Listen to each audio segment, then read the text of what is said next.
Sore hari ini kita akan melihat satu topik firman Tuhan tentang roh kita ya sebagai manusia.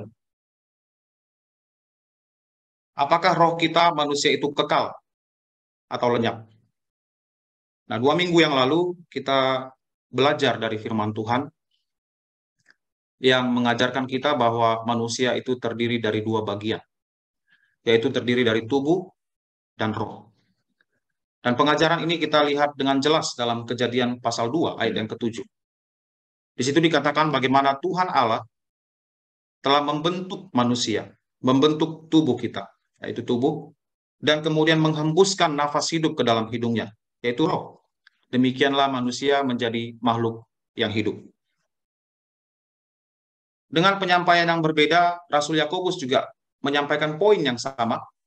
Dalam Yakobus pasal 2 ayat 26 dia katakan bahwasanya tubuh tanpa roh adalah mati. Dalam pernyataan Yakobus ini kita bisa melihat 2 sisi. Yang pertama adalah manusia terdiri dari 2 bagian, tubuh dan roh. Kemudian sisi yang lain adalah ketika tubuh berpisah dengan roh, maka seseorang mengalami kematian. Makanya dia katakan tubuh tanpa roh adalah mati. Dan seperti yang kita pelajari dari kitab suci dengan konsisten mengatakan ya, bahwa penyebab dari kematian adalah dosa. Ya. Semenjak dosa masuk ke dalam dunia, maka maut menjalar kepada umat manusia. Kita baca dengan jelas dalam Roma pasal 5 ayat 12. Jadi karena dosa satu orang, manusia pertama yaitu nenek moyang kita Adam, oleh karena ketidaktaatannya kepada perintah Tuhan, akhirnya manusia harus mengalami kematian. Dan dalam Kejadian pasal 5, kalau kita baca, ada sejumlah silsilah dari Adam sampai keturunan ke Lamek, dinyatakan mereka semua mengalami kematian. Dan ini berlangsung dari generasi sampai ke generasi seterusnya, hingga sampai pada masa kita sekarang ini. Setiap orang pada akhirnya akan mati, akan meninggalkan dunia ini. Nah, saya rasa kita sekalian sudah menyaksikan kematian di depan mata kita sendiri. Kita melihat orang-orang yang kita kasihi, entah itu kakek nenek kita kah, orang tua kita, pasangan hidup kita, saudara sekandung kita, atau bahkan anak-anak kita mengalami kematian. Kita melihat tubuh mereka terbujur kaku. Dan ketika tubuh itu terbujur kaku, akhirnya akan dikuburkan ke dalam tanah. Itulah asal-usul kita manusia, tercipta dari debu tanah, dan kita harus kembali kepada debu tanah. Lalu pertanyaannya, kemanakah roh kita akan pergi setelah kematian? Apakah roh kita akan lenyap begitu saja, seperti yang dipercaya oleh sebagian orang? Atau roh kita akan hidup kekal selama-lamanya? Nah, sore hari ini kita akan melihat ke dalam firman Tuhan. Apa yang akan terjadi dengan roh setiap manusia yang mengalami kematian? Nah, pertama-tama kita akan membahas dulu tentang pandangan yang percaya bahwa ketika seorang manusia mengalami kematian, rohnya akan lenyap. Nah, di dalam kitab suci, meskipun tidak ada pengajaran ataupun disinggung secara langsung tentang adanya orang-orang yang percaya bahwa setelah kematian roh akan lenyap, tetapi kitab suci ada membicarakan atau menyinggung secara tersirat tentang filosofi ya dari hidup orang-orang yang percaya bahwa setelah kematian manusia tidak akan mempertanggungjawabkan perbuatannya, atau dengan kata lain dikatakan bahwa roh mereka akan lenyap, ya, akan hilang begitu saja. Dan pandangan ini tentu saja akan mempengaruhi cara hidup seseorang. Bagaimana orang yang percaya akan pandangan tersebut, bahwa ketika mengalami kematian, roh kita akan lenyap, akan terlihat dari cara dia hidup. Dia akan hidup sesuka hati, tidak akan mengindahkan Tuhan, tidak akan mempedulikan Tuhan. Dan hal ini sudah terjadi ya sekitar 700 tahun sebelum Masehi. Ketika Nabi Yesaya memperingatkan orang-orang yang tinggal di kota Yerusalem bagaimana mereka hidup dalam penyembahan berhala ya. Mereka hidup membelakangi Tuhan, tidak patuh, tidak taat kepada firman Tuhan. Dan Nabi Yesaya diutus oleh Tuhan untuk menegur dosa-dosa mereka. Bagaimana mereka harus kembali berbalik kepada Tuhan, harus berduka, menunjukkan pertobatan di hadapan Tuhan. Tetapi sebaliknya yang terjadi kepada orang-orang yang tinggal di kota Yerusalem itu adalah dikatakan di sini, tetapi lihat, di tengah-tengah mereka ada kegirangan dan sukacita, membantai lembu dan menyembelih domba, makan daging dan minum anggur sambil berseru, marilah kita makan dan minum, sebab besok kita mati. Jadi gambaran hidup atau filosofi yang mempercayai bahwa hidup, bahwa roh itu akan lenyap setelah kita meninggal, menggambarkan sebuah hidup yang begitu jauh daripada Tuhan. Hidup yang digambarkan sebagai hidup yang tidak patuh kepada perintah Tuhan. Nah, orang-orang ini yang harusnya bertobat oleh karena teguran Nabi Yesaya yang Tuhan utus, tetapi mereka malah sebaliknya melakukan pesta pora. Makan dan minum sebab besok kita mati. Hidup ini hanya sekali. Harus dinikmati. Dan ketika mereka menjalani hidup ini, tersirat bahwa ada sebuah anggapan bahwa tidak akan ada penghakiman pada akhirnya. Meskipun Nabi Yesaya berulang-ulang kali mengatakan, kalian harus bertobat, kalau tidak penghukuman Tuhan akan datang. Tapi mereka tidak peduli sama sekali. Dan akhirnya penghukuman Tuhan tiba pada tahun 586 sebelum Masehi. Tuhan mengutus Nebukadnezar ya untuk menghancurkan kota Yerusalem itu sendiri. Dan kemudian pada abad ketiga sebelum Masehi, seorang yang bernama Epikuros, ya, salah seorang filsuf Yunani yang menyebarluaskan ajarannya, yang sama dengan apa yang terjadi pada penduduk Yerusalem pada masa Nabi Yesaya, yang mengajarkan bahwa tujuan hidup manusia adalah semata-mata untuk bersenang-senang. Tujuan hidup manusia adalah semata-mata untuk bersenang-senang. Jadi sama filosofinya. Mari kita makan dan minum sebab besok kita akan mati. Tidak akan ada pertanggungjawaban. Dan ini mempengaruhi ya kebudayaan Yunani pada masa itu, mempengaruhi cara berpikir bahkan orang-orang Israel, ya orang-orang yang sudah dijajah bangsa Romawi. Setelah itu pun masih terpengaruh oleh ajaran ini. Dan kita lihat dalam tulisan Rasul Paulus, misalnya dalam 1 Korintus 15 ayat 32. Nah, dalam satu pasal ini, Rasul Paulus membahas tentang kebangkitan orang mati, tentang kebangkitan Yesus Kristus, dan tentunya kebangkitan orang-orang yang percaya yang mati di dalam Tuhan Yesus. Nah, dalam argumentasinya, Rasul Paulus mengajarkan kepada orang-orang di Korintus yang sudah terpengaruh oleh ajaran sesat ini, yang mengajarkan bahwa tidak akan ada pertanggungjawaban di akhir.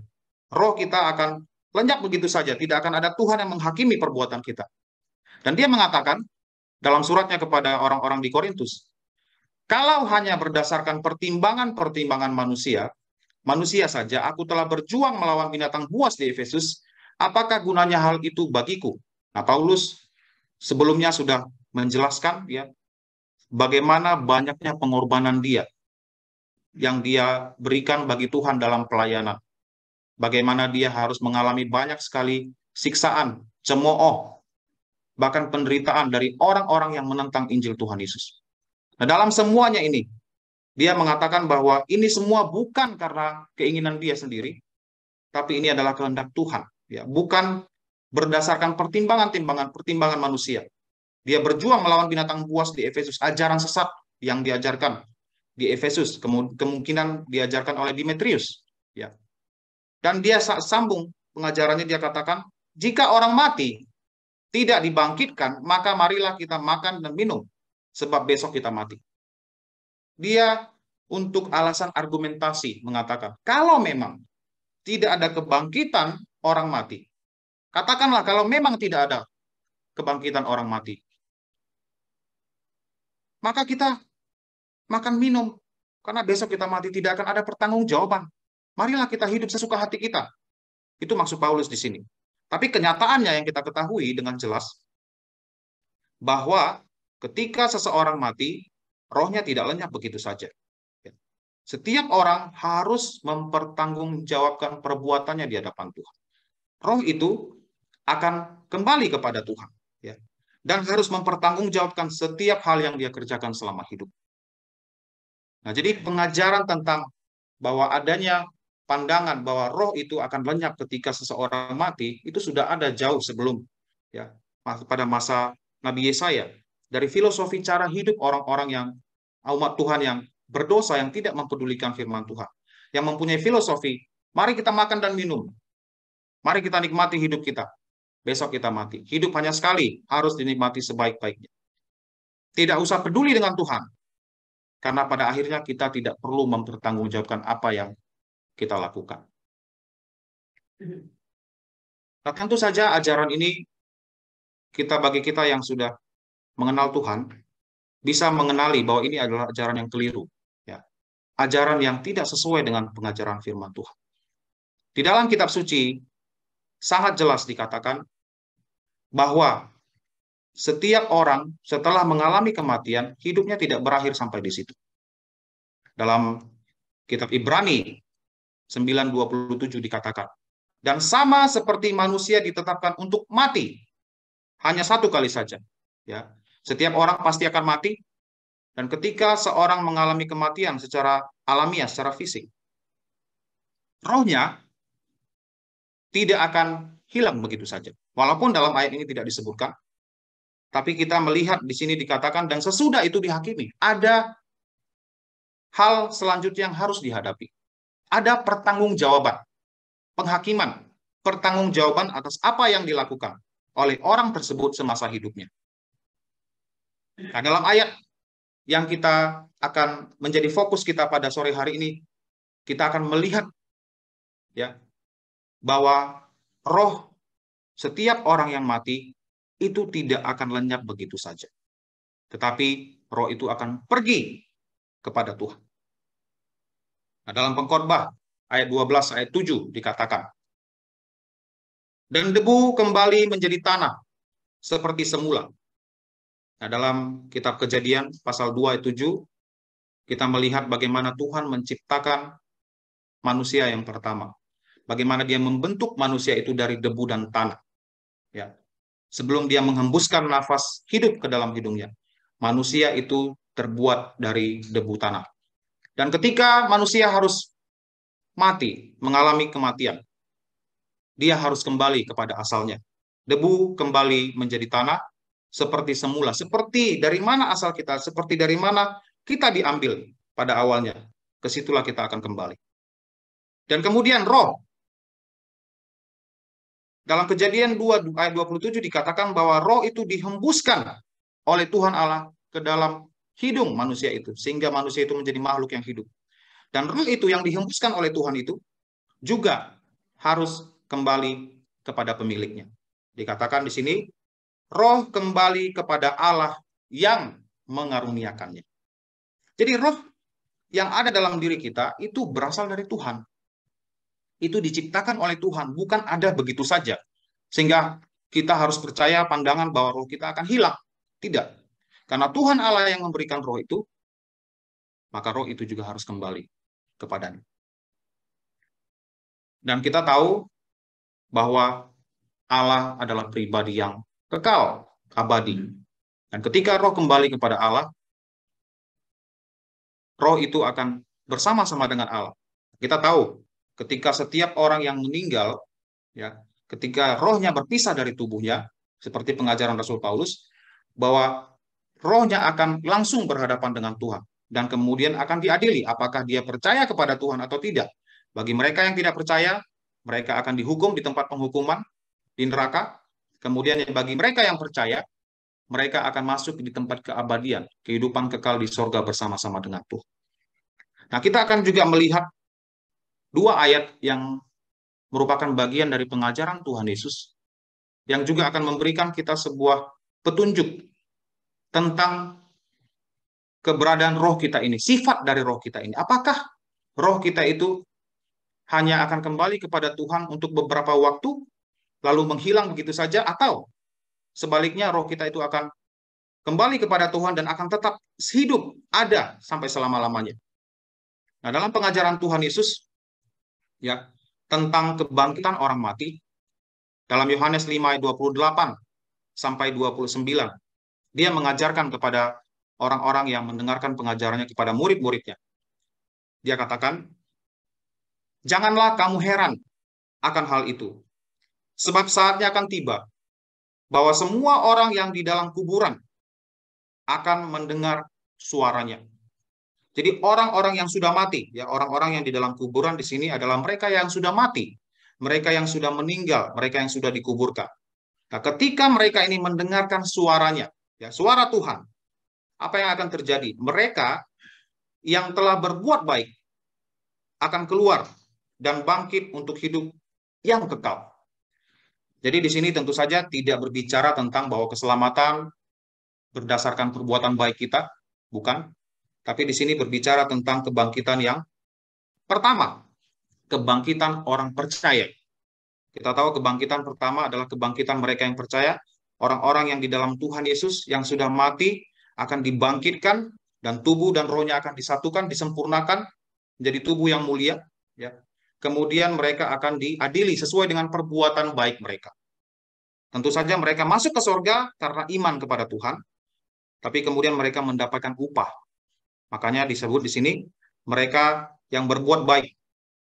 Berdasarkan perbuatan baik mereka, mereka mendapatkan upah.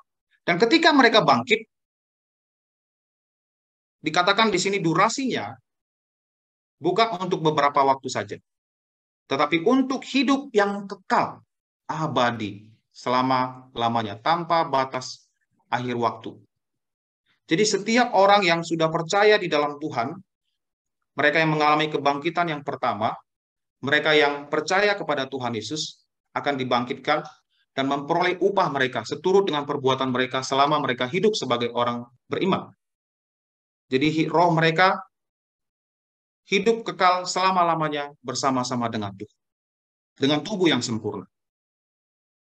Kemudian sebaliknya bagi mereka yang telah berbuat jahat, akan bangkit untuk dihukum. Nah, di sini saya tambahi dalam kurung kekal, ya, karena implikasinya sama, bahwa mereka yang bangkit untuk hidup yang kekal, mereka yang percaya, mereka akan hidup selama-lamanya, hidup bahagia bersama-sama Tuhan di sorga selama-lamanya.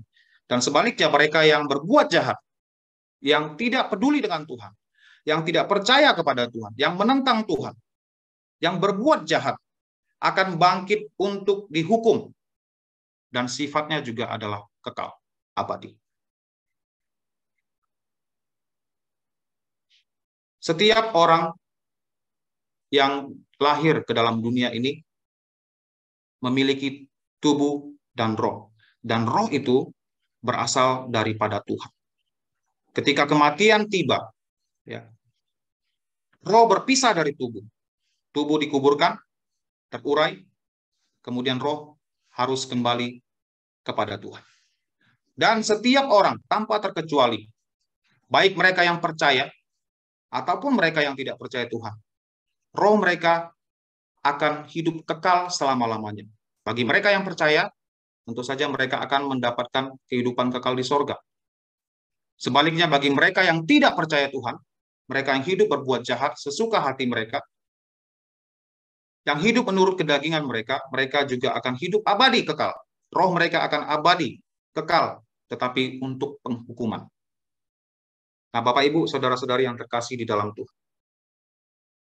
Mungkin di antara kita ada yang bertanya, apa pentingnya doktrin ataupun pengajaran? Apakah roh seseorang itu lenyap atau akan hidup kekal? Nah, seperti yang dijelaskan di awal, bahwa pandangan kita tentang keberadaan roh kita setelah kematian itu sangat menentukan cara kita hidup di dunia ini. Bagi orang-orang dunia yang tidak mau peduli dengan Tuhan, mereka dengan mudahnya mengatakan, roh kita akan lenyap begitu saja, tidak akan ada pertanggungjawaban di akhir. Itu sebabnya mereka akan hidup, menjalani hidup ini, menikmati segala kenikmatan duniawi, tanpa ada batasannya. Karena yang mereka percayai, yang mereka ingin dengarkan adalah, bahwa pada akhirnya nanti ketika saya mati, saya akan hilang begitu saja. Tidak akan ada pertanggungjawaban di hadapan Tuhan. Makanya dikatakan, filosofinya adalah, mari kita makan dan minum, besok kita mati. Hidup hanya sekali. Kita nikmati hidup itu dengan sebaik mungkin, dengan titik kepuasan yang bisa kita capai. Dan setelah itu kita akan mati, dan hidup kita berakhir begitu saja. Jadi cara pandangan kita tentang kemana roh ini akan pergi, itu menentukan cara hidup kita. Nah, sebaliknya kita orang-orang Kristen, ya, orang-orang yang beriman, kita tahu menurut pengajaran kitab suci bahwasanya tubuh kita ini setelah mati akan dikuburkan dan roh kita kembali kepada Tuhan, kepada pemiliknya. Dan kita tahu bahwa setiap perbuatan yang kita lakukan semasa hidup tidak akan lewat begitu saja. Akan ada pertanggungjawaban di hadapan Tuhan. Dan kita yakin, percaya sesuai dengan pengajaran kitab suci, bahwa kita yang percaya akan memperoleh bagian kita di sorga hidup bersama-sama dengan Tuhan. Dan iman kita terpancar dari tingkah laku hidup kita. Kita tidak mungkin hidup sesuka hati, karena kita tahu roh kita tidak akan lenyap begitu saja. Roh kita akan berhadapan dengan Tuhan.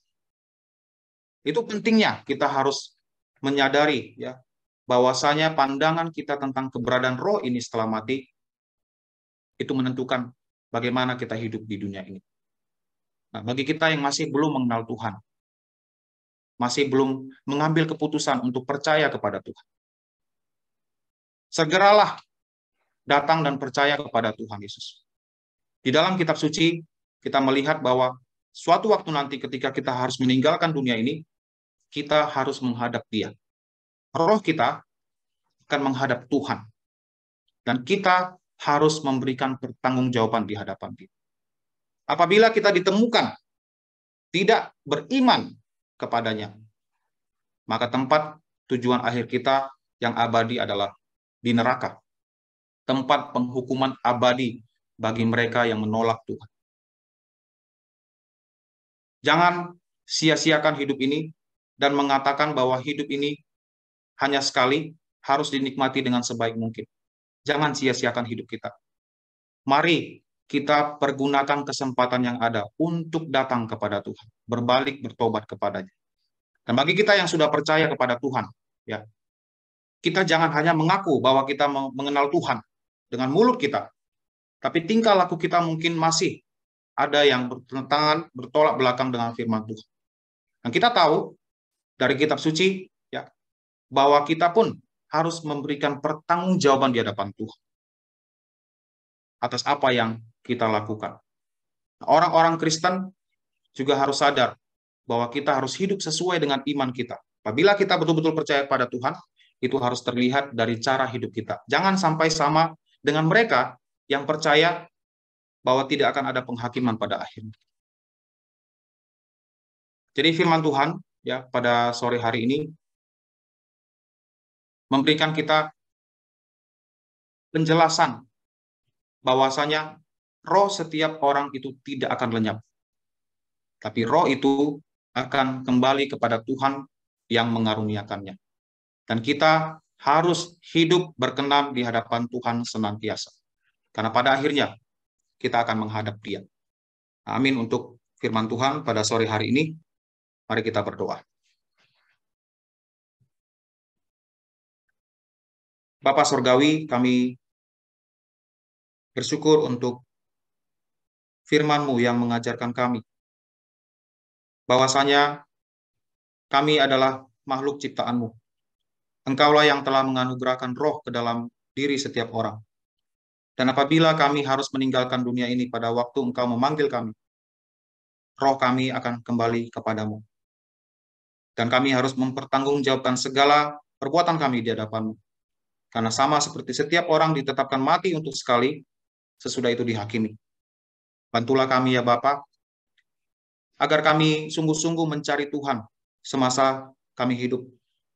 Sehingga nantinya ketika waktu kami harus berakhir di dunia ini, ketika kami harus bertemu dengan Engkau, menghadap Engkau, kami bisa mempertanggungjawabkan semuanya di hadapan Tuhan.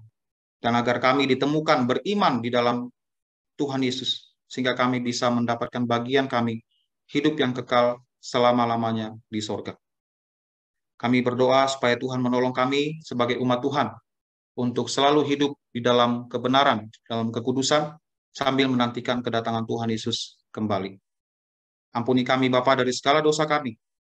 Di dalam nama Tuhan Yesus, kami berdoa dan bersyukur. Amin.